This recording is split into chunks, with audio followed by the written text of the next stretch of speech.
Okay, let's get started.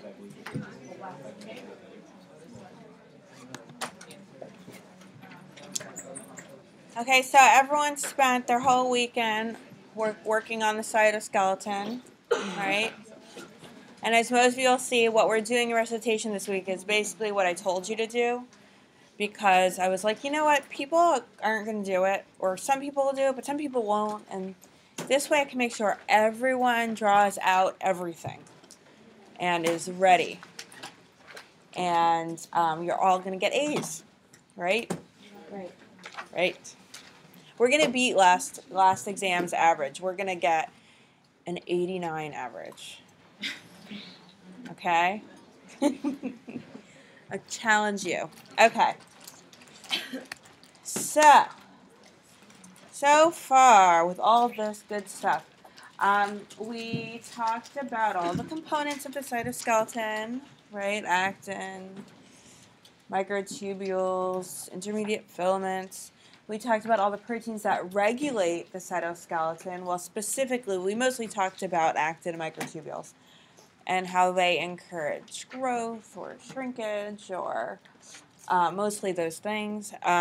Proteins, we talked about proteins that organize the cytoskeleton in terms of these cross-linking proteins and proteins that organize actin filaments into either these gel-like webs involved with formation of a leading edge and cell movement, or organize them into contractile bundles, and how the different sizes of these proteins kind of has something to do with the function. And we started to talk about motor proteins, myosin. I think we only talked about myosin the other day. So we're going to finish talking about motor proteins today. And we're going to talk a little bit about muscle contraction and regulation of motor proteins. And we'll see where we get. Okay, so I've got both computers set up so that when I show you movies, because there's a lot of movies in this lecture, so we can hear them. So we'll see how that works. Okay. So this is where we ended. We were talking about myosin. So, like all of the motor proteins, all use ATP to drive their movement. So you can pretty much count on it. The big difference is in what nucleotide-bound state they're doing what. So, like, sometimes they're bound very strongly and sometimes whatever. Don't get too bogged down with those details. I do want you to understand, though, ATP is required. ATP hydrolysis is what generates the movement. Okay? So, myosin uses ATP hydrolysis-induced conformational change. And so this, I was just talking to, who was I talking to? Dr. Masters, just before this. And I was saying how I spent like 3 weeks on the cytoskeleton. And he was like, oh my God. And I think it's because cell biologists, unless you like, well, he's not really a cell biologist, but he kind of is because he teaches cell sometimes. Unless you work on the cytoskeleton, you tend to ignore it. But I'm so glad that I had to teach it because I can appreciate it more. And one of the big things that I learned from teaching this unit on the cytoskeleton is the role of ATP in motor in motor activity, in terms of the fact that ATP is a molecule, right? So you guys think ATP, energy, right? Is that what everyone here thinks? ATP, hydrolysis, change, turn off, right? But it's way more than that. ATP is a molecule that's a certain size, and when you hydrolyze it, it changes the size, right? 3 phosphates, 2 phosphates, right? So that fact is behind the movement of myosin. So you'll see that. So you'll see it a little bit. Hopefully, after all this, you'll appreciate that. Because if you think about it, if you've got a protein and it's shaped like this and it binds to ATP, then when you hydrolyze your ATP, there's going to be a smaller thing. My head's going to be the ATP, okay? And here are the heads of myosin, right? When you hydrolyze the ATP, a smaller thing, I can't make my head smaller, but so you have to imagine, and it'll go like this. And it's this kind of like, or like whatever, it's not exactly, but it's going to change because what's in that motor proteins. I love it. It's like I'm on display, which is half the reason I closed the door. Yeah. Sometimes they just stand there and watch. Anyways, so it's that movement that is what generates the force of the movement with these motor proteins. And we'll see. So I want you just to think about that concept and keep it in mind as we go through this. Okay, so myosin's using ATP hydrolysis to change its shape, and that's what generates the force to move along the actin filament using a rocking lever arm. What the hell is she talking about? So here's the actin filament. Here's your myosin. It has a head. It has a tail. And so it'll either be attached to actin. So when there's no ATP, it's bound tightly to actin. And then when the ATP comes and binds, it changes the shape. It induces a conformational change in actin, so then you have a release. And then you have ATP hydrolysis, so it's another change in the shape. And that causes another change. And that will, so the ADP and phosphate group are bound to myosin, and it causes it to go into this cocked conformation, so it moves back this way. And then it releases the phosphate group, and then myosin binds actin further down. So it was bound here, it moves this little bit, and it binds to the next one. And then ADP is released, and it's attached, and it's the end of the cycle until another ATP comes. So let's go through this movie. Let's see if I can change computers for a minute.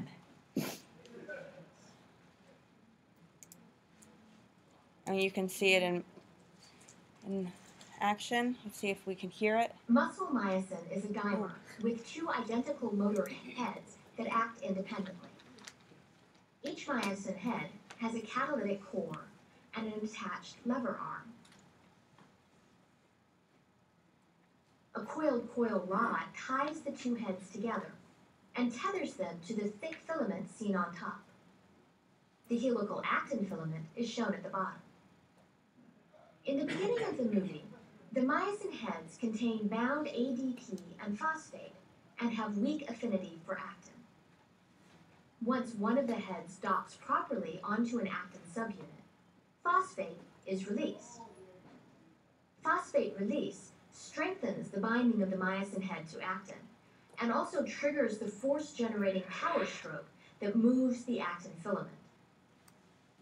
ADP so you want to watch that lever arm and there. ATP binds to the empty nucleotide binding site, causing the myosin head to detach from the actin filament.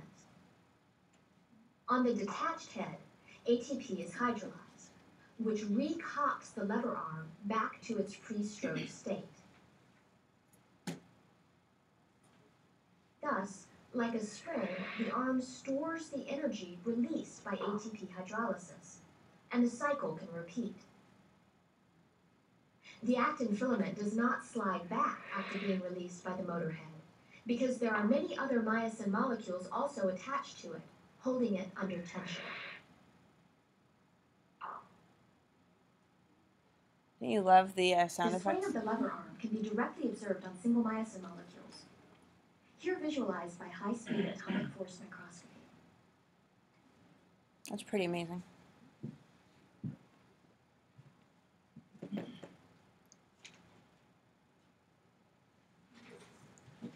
Okay, so hopefully you all appreciate the awesomeness. Yes? And what was the strand that was moving it down as it kept moving? So let's so you were seeing myosin and you were seeing actin, and myosin is the motor protein that was kind of walking along actin. Okay. Yeah. Thank you. Yep. Okay, so let's get out of here. Get ready for the next one. Okay. So where they talked about thick filament, that was myosin, part of a thick filament that's used in muscle contraction, but sometimes, so that was just in that example, but remember there's a lot of myosins that function, but they are all similar in that they all have that that same head domain, that motor domain. Okay, so now we've got kinesin. So myosin uses ATP hydrolysis to change its conformation and walk along actin. I will not ask you to memorize the procedure because that's not useful, right? Is that useful? Will that help you get gas tomorrow or buy groceries? But understanding this concept will, because at the gas station they're going to ask you to explain. Okay, that was bad. Okay, so the next motor protein is kinesin. And so that walks along microtubules. And it's a similar kind of motion because it also has the two heads, but it's different in how it moves. So we're going to watch a movie of that in a minute.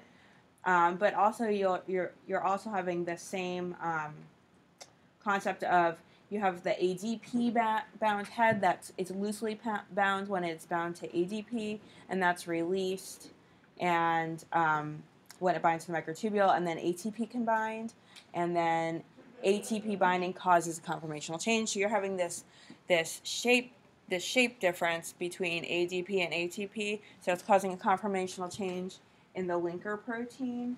So that's right there, that part.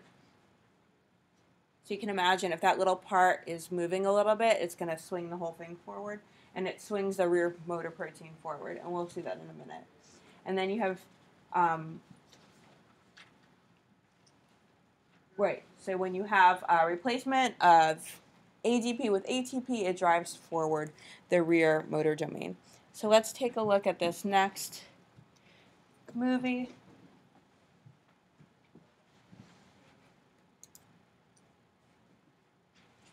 The motor protein kinesin is a dimer with two identical motor heads. Each head consists of a catalytic core and a neck linker. So that neck linker's kinesins pull important organelles in movement. along microtubule tracts. The organelle attaches to the other end of the long coiled coil that holds the two motor heads together. The organelle is not shown here. In solution, both kinesin heads contain tightly bound ADP and move randomly, driven by Brownian motion. When one of the two kinesin heads encounters a microtubule, it binds tightly. Microtubule binding causes ADP to be released from the attached head. ATP then rapidly enters the empty nucleotide binding site. This nucleotide exchange triggers the neck linker to zipper onto the catalytic core. This action throws the second head forward and brings it near the next binding site on the microtubule. The attached trailing head hydrolyzes the ATP and releases phosphate. As the neck linker unzippers from the trailing head, the leading head exchanges its nucleotide and zippers its neck linker onto the catalytic core, and the cycle repeats. In this way, kinesin dimers move processively, step by step, along the microtubule.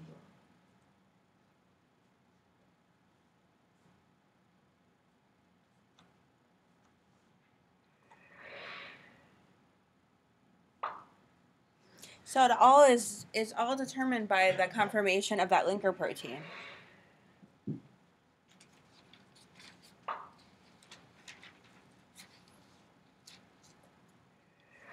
I love the sound effects.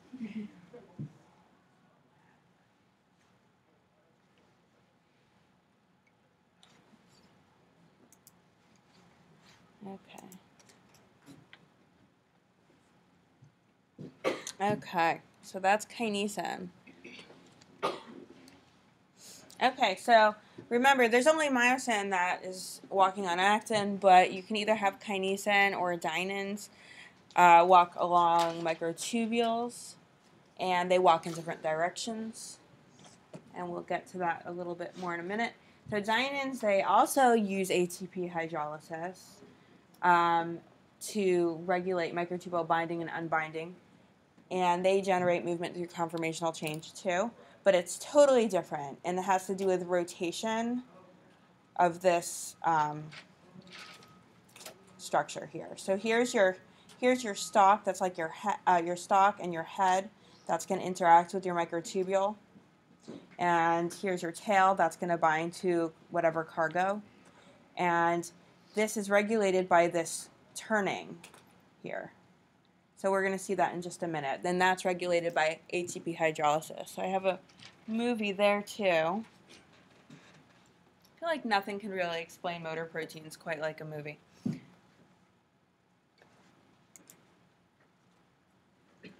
And so this is not as, this is really just showing how it moves. It's not like a nicely, it's not like the whole process, but just look at how that moves. See that?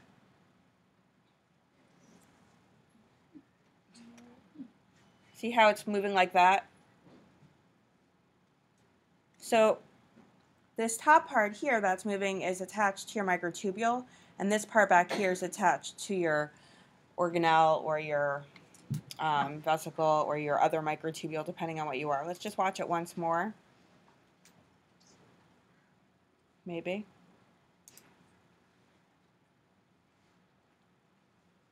Why? Didn't I say play again? Okay. Go away. Maybe you're only allowed to play it once per class. It's the rule. We're going to break those rules.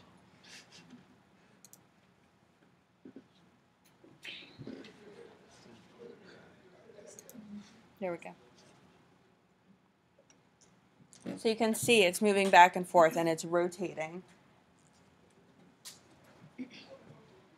And that's how it would move along. So if it's like moves this way and detach, move this way and detach, move this way and detach, you're going to get movement along your microtubule. Isn't that fun? Okay.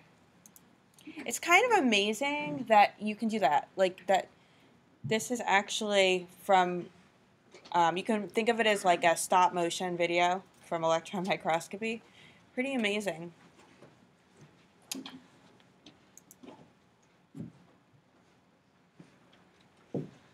Okay, so dyneins, they couple ATP hydrolysis with microtubule binding and unbinding to generate movement through conformational change. And what you are seeing is this stalk here, bound to the head, is what was moving, and what was causing the movement was the rotation of this domain. Okay? And that's all controlled by ATP hydrolysis. Okay, so I personally find the details of these three motor proteins to be annoying, so I think of it this way. They're all similar in the sense that nucleotide hydrolysis associated with conformational changes in the protein structure results in the movement, right? We can all agree on that.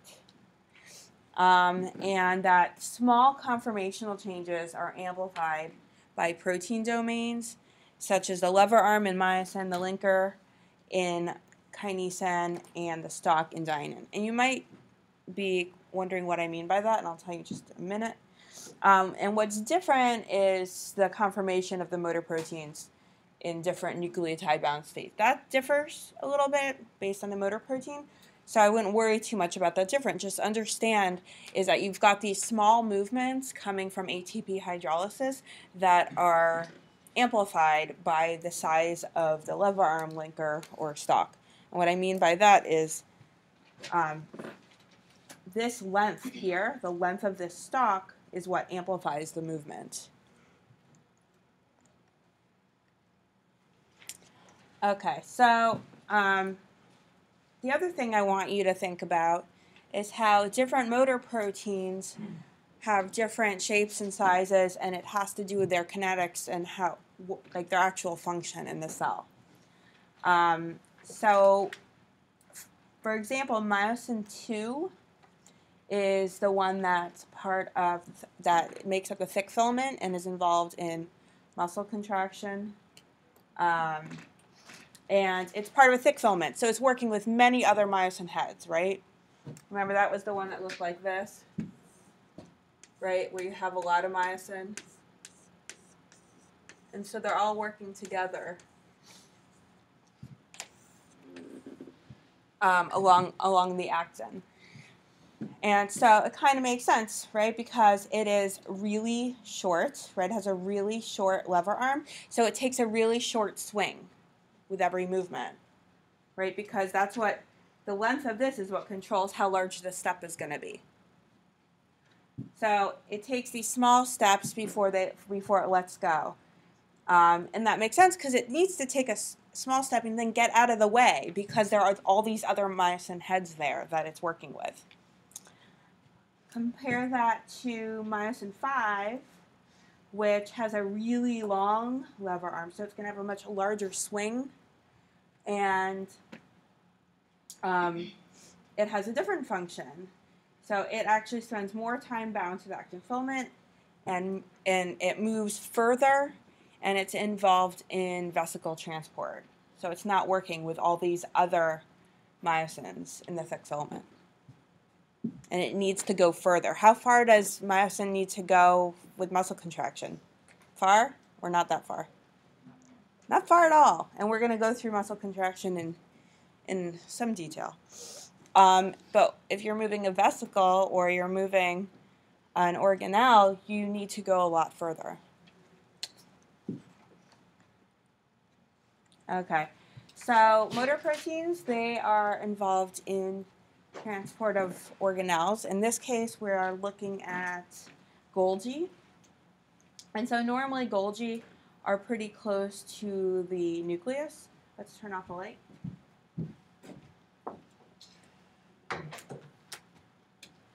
Nope. Okay, so normally Golgi are pretty close to the nucleus. Oh, quickly. So green, green is Golgi and red is microtubules. So let me ask you, what phase of the cell cycle do you think this cell is in compared to this cell? And the way you can guess is looking at the organization of your microtubules. You can't see your centrosome, but you can see little starbursts of microtubules in a way. What do you think? What do you think this one is? I heard someone say.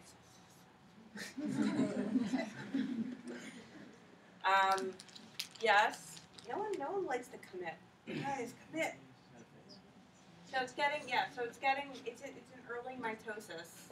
We can't see our chromosome, so we can't say where in mitosis it is. But you've got your mitotic spindles because you could see you've got radiating over here and you've got radiating over there.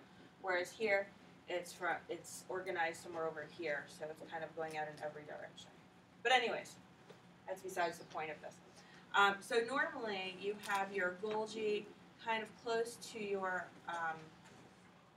nucleus, and when you depolymerize your microtubules by treating with a drug called cortisol, it kind of it results in just random dispersion of your Golgi throughout the cell. And so it's an active process to keep your Golgi close to your nucleus. Why would you want your Golgi close to your nucleus? Why don't you put it near the plasma membrane? Why do you want it specifically right here?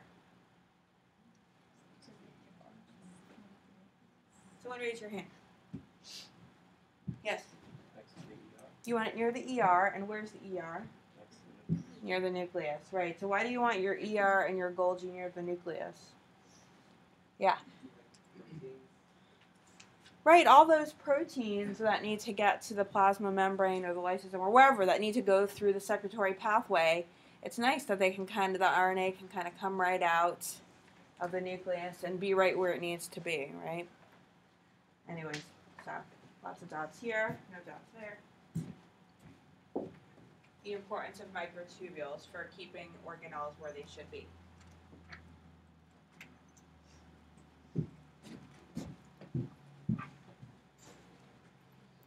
Right, so organelles move along the microtubule highway.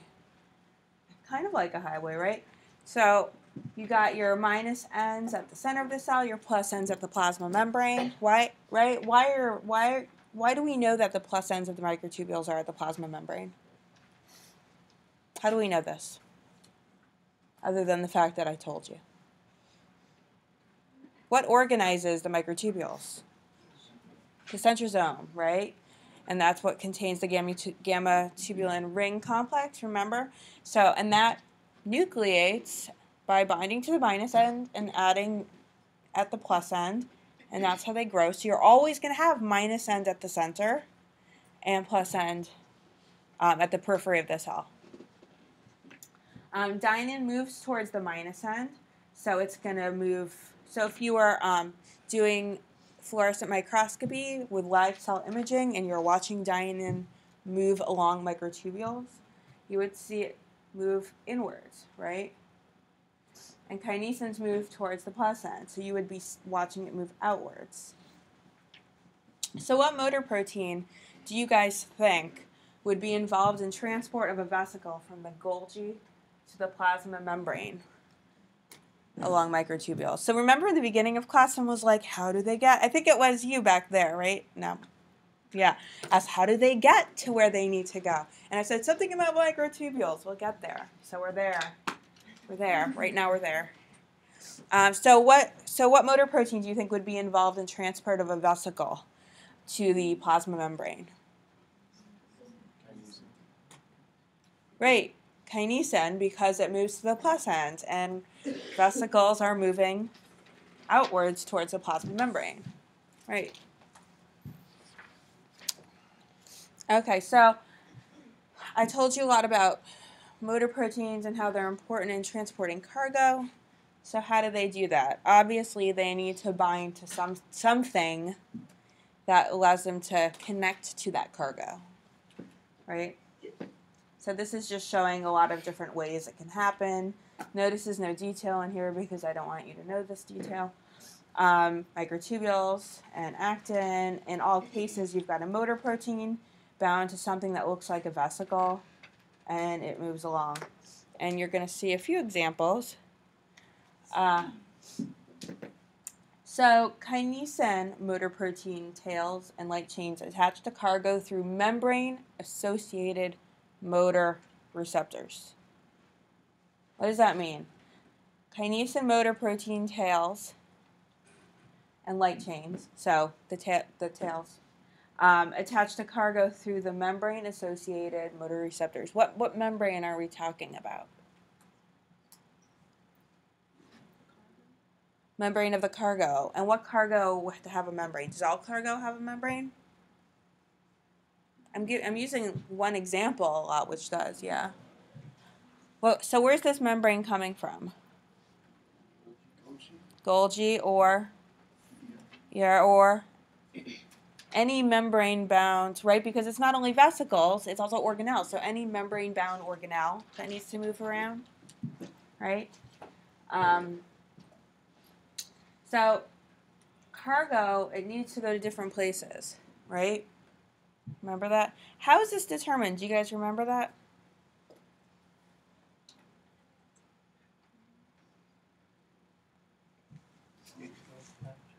No. Signal patches. Well, on proteins, yes, signal sequences, signal patches. But we're talking about, for this example, we're talking about vesicles or organelles or something like that, right? Remember, so you've got receptors, right? You've got these receptors that are on your organelles or on your vesicles, right?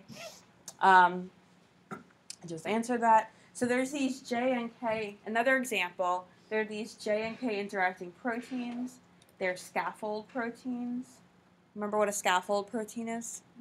In signaling, binds to a lot of signaling molecules.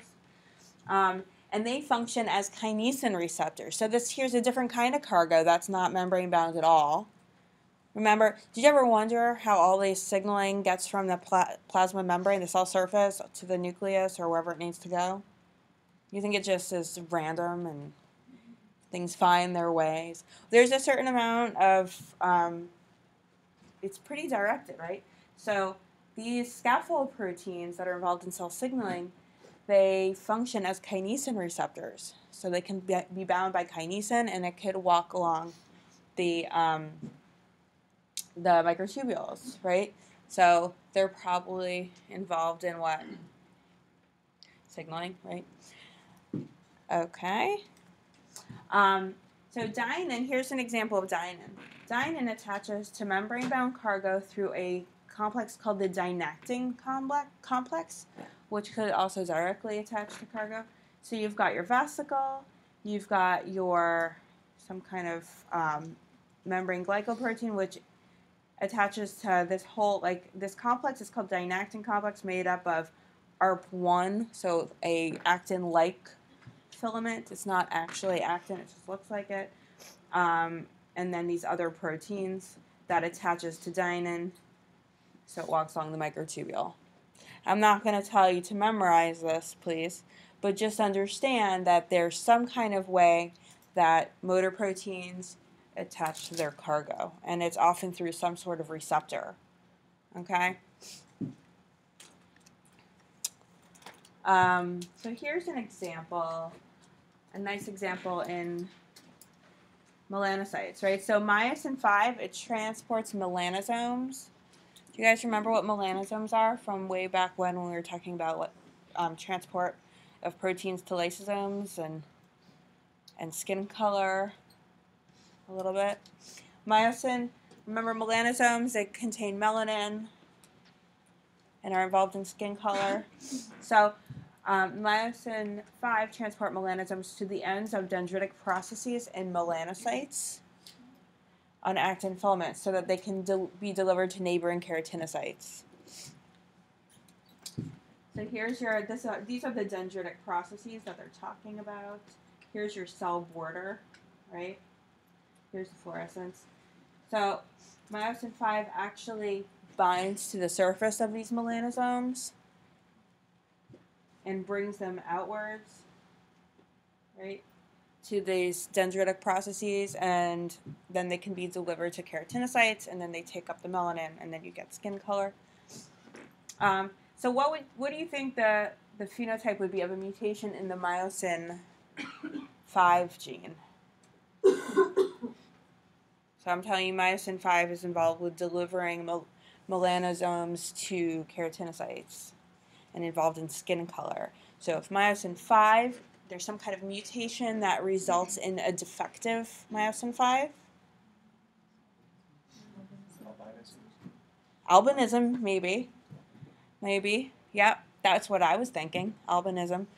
And so where in the gene might this mutation be? Right? So a gene, right? A gene makes a protein. Protein has many domains that binds to many things. Where do you think this mutation might be if the defect was resulting in albinism? What domain? Remember, we talked about how myosin has different domains, right? A domain that's going to bind to actin, a domain that's going to bind to cargo. Where do you think the defect might be if it was an issue with bringing, which was resulting in albinism? Really? Cargo binding? Maybe. We don't know. Someone's got to do the research. But I would look at that. I would definitely look to see if that was the issue, if there was some kind of mutation that was preventing binding to cargo, and that was preventing delivery of the melanosomes to the keratinocytes. Okay, here's another function of myosin 5, mRNA transport. Right? Remember, way in the beginning of class, we talked about how sometimes RNA needs to be transported to the correct location in the cell, so it can be expressed close to where it's needed, right? So in this case, this is in yeast, and there's this mRNA called ASH1, and it's expressed in, it needs to be expressed in the daughter cell. So this is budding yeast, so it's going to create a bud, which is going to turn into the daughter cell. So ASH1 mRNA needs to go to the part of the cell that's turning into the bud to be the daughter cell. And that's what it does. So here's your RNA, and it's got some kind of localization sequence in it, and there's some kind of protein that will bind to it that then binds to another protein that's a linker to myosin 5, and then it walks along actin until it gets to the plasma membrane, right? Here's your plasma membrane, and that's going to be your bud tip. And so if you look at this, this is actually looking at yeast that's budding. So here's the mother cell. I don't know. Here's the daughter cell that's budding. And you can see what they did is they did FISH, fluorescent in situ hybridization, where you use a probe that is complementary to your mRNA you're looking for. So it's going to bind to it, and it's fluorescent. And you can see that that mRNA is localized to the tip of the bud. So that's the role of myosin in mRNA localization. So myosin activity can be regulated. You know me, I love to talk about regulation of things, right? So it's regulated through phosphorylation, specifically by MLCK kinase, and it regulates bipolar filament assembly by changing the conformation of the myosin II tail and exposing the actin binding site. So here's how myosin's going to look when it's not active. This tail's all folded up, and when you get phosphorylation by MLCK, it straightens out, and this is what, remember, when you make your bipolar thick filament, you're going to have these tails need to wind up with each other, right, to form this. And so now it's available to assemble into bipolar filament. And that's involved in contractile actin, right? So you might want to think about this, right? MLCK is activated during mitosis. Why would you want to activate MLCK in mitosis? It right there, right? What part of mitosis might require MLCK activity? Cytokinesis, right? Because it's involved in contractile actin, right? And the contractile ring is required for that pinching off of the daughter cells at the end of mitosis, right? Cytokinesis. Regulation. So you probably would guess that MLCK is probably activated by some kind of cyclin that's activated in M phase. And I guess we're like only 2 weeks away from starting to talk about cell cycle. So you'll get to tie this kind of stuff back in when you learn about all the kinases that become activated at the different phases of the cell cycle. Any questions? I'm kind of flying through things. We're a little bit behind because we missed class due to Sandy. Questions? Does everyone love it? Who loves the cytoskeleton? I think the other day someone raised their hand. I don't know where that person is. Okay. So here's another example of regulation of motor protein function that kind of brings signaling into it, right? So fish melanocytes can alter the location of their pigment granules in response to neuronal or hormonal stimulation. Right, so you'll have some hormone that will bind to some receptor and result increased cyclic AMP, and then it'll activate or inactivate. In the case of increased cyclic AMP, you'll have activated kinesin, which allows, well, it doesn't matter. Basically, it's a balance between kinesin and dynin. And phosphorylation of kinesin in response to the signal will inactivate it, and then that allows dynin to take over. And remember, they move in different directions because dynin walks to the minus end, so dynin's going to walk back out this way, and kinesin walks to the plus end. So it's going to, dynin moves to the minus end, so that's that way, and the plus end this way. So that's going to change the color of fish, right? Yeah. I was just wondering what happens to the motor proteins when they get to the end, if they can only move one direction. I think they fall off and diffuse back. Yep, so the question was, but let's make an extra credit out of that. So the question was, what happens to the motor proteins when they get to the end if they can only move in one direction?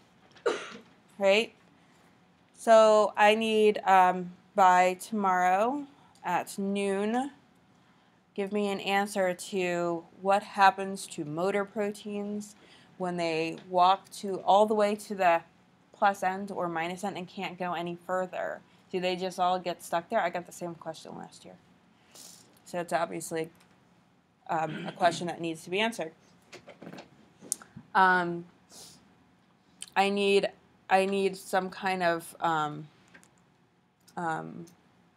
reference, so not just what you think, not just what I told you in class. I need data, and don't just Google it. Be very selective about what you decide to send to me, because people like to send me mutations, which often is something that's made by a researcher. So, warning. Okay, everyone get that? Good. Okay, so let's move on. Oh, we're having so much fun today. We only have 10 minutes left. Okay, we're having so much fun. We're going to talk about muscle contraction. Okay, so here's your muscle. It's made up of a bunch of muscle cells, which inside them have a bunch of myofibrils, and inside each myofibril are sarcomeres. And the sarcomeres are made up of actin and myosin. Myosin's the red and actin's the yellow. So skeletal muscle cells are formed by fusion of multiple myoblasts. So they're multinucleated, and they contain many myofibrils, right? So many nuclei because they're made by fusion of multiple myoblasts, and they contain all these myofibrils. Here's a picture of rat muscle. And each of these blue, this is DAPI staining. And then the red, the myofibrils are red, so that's actin, I guess. I'm not really sure. But the blue is all the nuclei. So that's a lot, fusion of a lot of myoblasts. So myofibrils are made up of repeating contractile units called sarcomeres. Who took 213, 214? So you guys have all seen this before, and it's old news. Should we skip it? No, I'm just kidding. So here you can see the repeating units of the sarcomeres. In 213 and 214, did you learn about muscle contraction in terms of what the calcium is doing? Like really doing? Like with the troponin and all that? Oh, in animal phys? Awesome. Okay, so then that's one thing you don't have to study too hard. Okay. What's so funny is that people still get it wrong on the exam, but now you guys know it's going to be on the exam, and that you should go back to your animal phys and think about it. Cool. Okay. Sarcomeres are made up of thin and thick filaments. The thin filaments are actin, and the thick filaments are myosin, right? So if you look at this, you've got your actin, and then here's your myosin thick filament, and that's your repeating unit, right? So if you look at the microscopy, so each one of these is a myofibril, and then in here you've got your myosin, and here you've got your actin, and there's a little overlap, and it's that walking inwards, or that walking outwards that causes contraction. So Z discs are where the ends of the actins attach, so you can think of capping proteins, right? We talked about it a little bit. And then M lines are where the adjacent myosin 2 filaments are joined, so that's right there. So you can imagine that all your myosin heads are at this end, right? And that's another image that's a little bit more specific. So have you ever wondered what controls the organization of your sarcomere? Right? Because we talk a lot about myosin binding and not binding, walking along actin and all of that, but if you think about it, you won't get muscle contraction unless it's organized, right? Right? So you need something that's going to anchor your actin and is going to keep your myosin in place, right? So you've got your CAP-Z and your tropomodulin, right? So those are your capping proteins that keep your actin stable.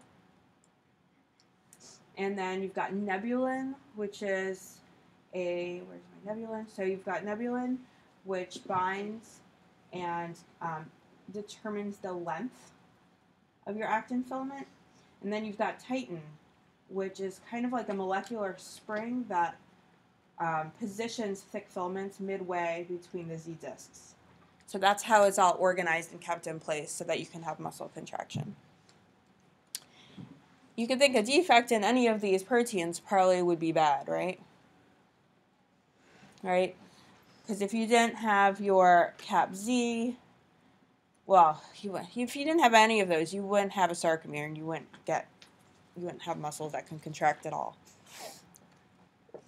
Okay, so here are the basic steps for regulation of skeletal muscle osteocontraction. You get a signal from a motor nerve, right? And then there's action potential triggered in the plasma membrane, which spreads to T-tubules, which is related to the sarcoplasmic reticulum. And you get activation of a calcium channel in the T-tubule membrane, which triggers opening of calcium channels in sarcoplasmic reticulum. That's the main thing, right? Opening of calcium channels in sarcoplasmic reticulum. Calcium floods the cytosol, and it can interact with all of your sarcomeres, right? And calcium initiates contraction of each myofibril simultaneously. Then you need to turn it off, right? Because if you stay contracted, that's not good. So then calcium's pumped back into the sarcoplasmic reticulum, allowing your myofibrils to relax. Right? So the basics, muscle contraction is activated by release of calcium from the sarcoplasmic reticulum. That's this webbing thing around here. That's encasing your myofibrils. And it's doing that in response to a signal from a motor nerve. Right? So there's your T-tubules, there's your sarcoplasmic reticulum, and your myofibrils. Okay, so what is calcium doing? So I don't care about that. I mean, I do. It's important, obviously, or I wouldn't be standing here, literally. But what I care about is so there's all this flooding of calcium. So what is it doing on a molecular level to initiate muscle contraction? So you guys have all learned this before. So what's it doing? What's it doing? Someone.